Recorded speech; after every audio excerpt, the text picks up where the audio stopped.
15-20 वर्षापूर्वी सायदे डॅम झालेला होता। तेव्हा भरपूर पाणी लोकांची पूर्ण सोय होत होती, पण 7-8 वर्षापासून डॅमला गळती लागली होती। भरपूर पाठपुरावा करून सुद्धा डॅमची काही डागडुजी होत नव्हती। मग वाघ साहेबांकडे जाऊन या डॅमचं हे मांडलं का डॅम भरपूर लिकेज आहे, तर त्यांनी डॅमच्या बद्दल उपोषण करून सतत पाठपुरावा करून गेल्या वर्षी डॅमचं अतिशय चांगलं काम केलेलं आहे। व ह्या परिसरात बैलगाड्या असतील, पाणी खोडाळापासून तर किनिस्ता सगळ्या ह्या परिसरातील सगळे लोक इथं पाणी घ्यायला येतात, कपडे धुवायला येतात, गुरं पाण्यावरती घेऊन येतात। सायद्याला ह्या बंधाऱ्याचा खूप मोठा फायदा झालेला आहे।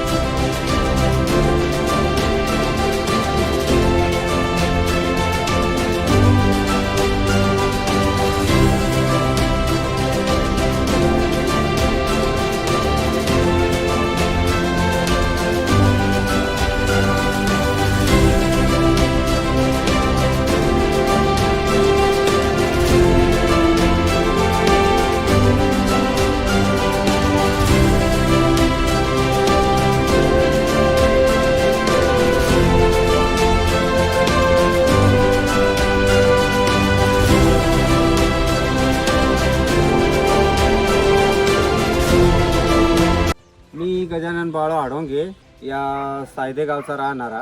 गेले कित्येक वर्ष आमचा पाटबंधारा लिकेज झाला होता। तर नेमकं काय झालं होतं ते सांगता येणार नाही, परंतु आमच्या शेजारी राहणारे मान्य श्री प्रदीपजी वाघ साहेब यांच्या प्रयत्नाने, कारण त्यांनी बरेच प्रयत्न केले आणि पाटबंधारी विभागाला निवेदन देऊन आणि आमचे बंधाऱ्याचं काम त्यांनी गेल्या वर्षी थोडाफार का होईना पण यशस्वीरित्या त्यांनी दुरुस्ती केली। आणि त्याच्यामुळं गेल्या पावसाळ्यात पाणी आमचं जे धरलं पाटबंधाऱ्याने ते पाणी बहुतेक म्हणजे चालू वर्षी पाणी भरपूर झालं। आणि आता ते पाण्यावर चालू वर्षी आम्ही बरेचसे शेतकरी शेती करतो, उन्हाळी पिकं घेतो, काही मोगरेवाले आहेत, समक्ष मोगरा दिसत असेल, हिरवगार मोगरा आहे आणि गाई गुरांची व्यवस्था सुद्धा आमची झालेली आहे। यांच्या प्रयत्नातून काही का ना असे, परंतु आम्हाला चालू वर्षी पाण्याची टंचाई आलेली नाही आणि या पाण्यावर आम्ही भरपूर